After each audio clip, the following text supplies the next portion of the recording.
since this morning's for them. Yeah, please. About your conversation with the pastors, compared to us as Catholics, how will we express our faith towards other denomination as Catholics?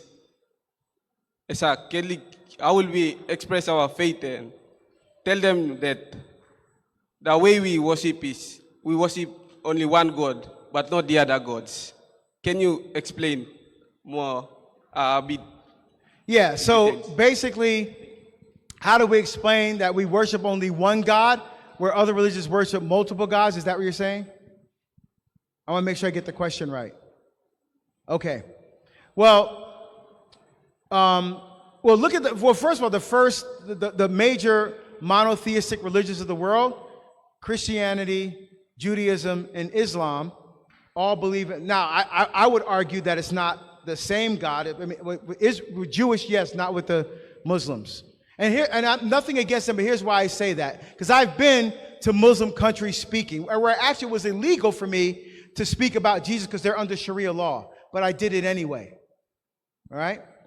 And I have Muslim friends who are friends of mine. We talk about this stuff all the time. Why do I say it's not the same God? We believe that God exists as a family, as a communion of persons, Father, Son, and Holy Spirit. One God, right, shares one divine nature in three persons, Father, Son, and Holy Spirit. Jesus is the one who reveals that to us, right? Matthew 28:19.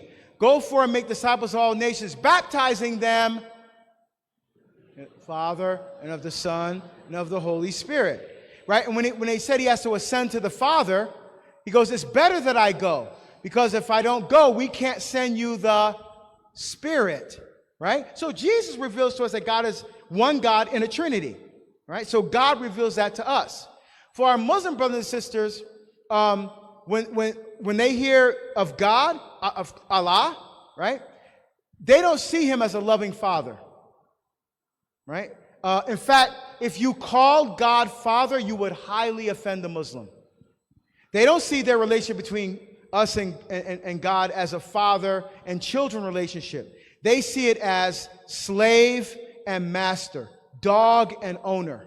Again, that's not polemics. That's not triumphalism.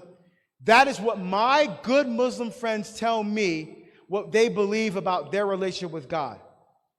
All right, so those are two very different ways of looking at God. All right, so I would say and argue that God himself reveals to us that he is one God in three persons. Because, check this out. A few years back, I was speaking in Sydney, Australia, right? A room, except there were like 700 people. The Archbishop, the Maronite, Saidna Tarabe, the Archbishop of the Maronite rite in Australia, was there with all his priests. Place was packed out.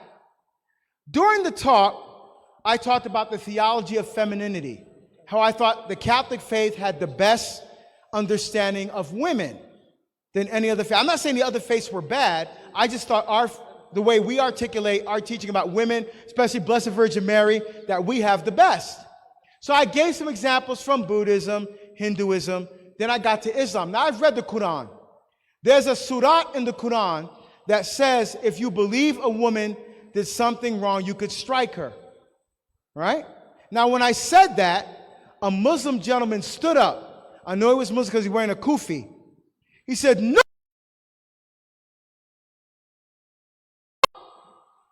Now, 700 people here, right? Everybody's turned around. People start, whoa, whoa, whoa, what's going on? I said, hold on, sir. I apologize. Just like I don't want anybody misinterpreting our scriptures, I don't want to misinterpret your scriptures. Tell us what it says. He said, you read English. You must read Arabic. I said, you're correct. I read it in English, and obviously you read Arabic. Can you tell us what it says? And he said, you don't have to hit her that hard. So people started laughing, just like you did. He got mad. Okay? So now I'm thinking, if I don't get control of this right now, This whole thing's going to fall apart. So I said, sir, look, I need to finish this talk. Let's do this. I'm going to ask you 2 questions right now. If you can answer these questions for me, I will stop the talk and just talk to you. If you can't answer these questions, then please sit down, and I promise you, I'll talk to you for as long as you want after. He thought about it for a second. He went, okay. So I said, I appreciate that. Thank you. I said, my first question is this. I've read the Quran. In your holy book, it says that Jesus, who's a much lesser prophet than Muhammad, Jesus does miracles, Muhammad does none. How could Muhammad be more powerful than Jesus when in your holy book, Jesus does miracles, Muhammad does none?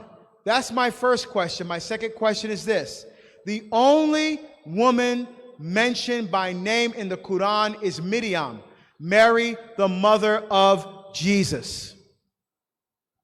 Muhammad's mother, nor any of his wives, including his favorite wives, Fatima and Khadijah, are not mentioned at all in your holy book.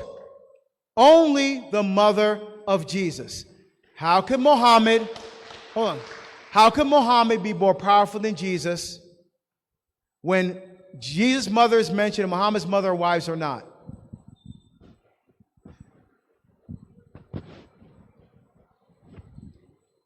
And he sat down. And I just finished the rest of the talk like nothing happened. But I couldn't find him afterward, okay?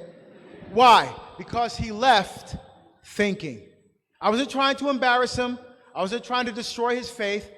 All I did was ask a couple of questions. See? Because people they want to get all emotional. I feel. We need to stop feeling and start thinking. Right? So what I try to do is get people to think. Stop feeling. I feel this. Well, okay. How about let's think for a change? Right? So that's would be my approach.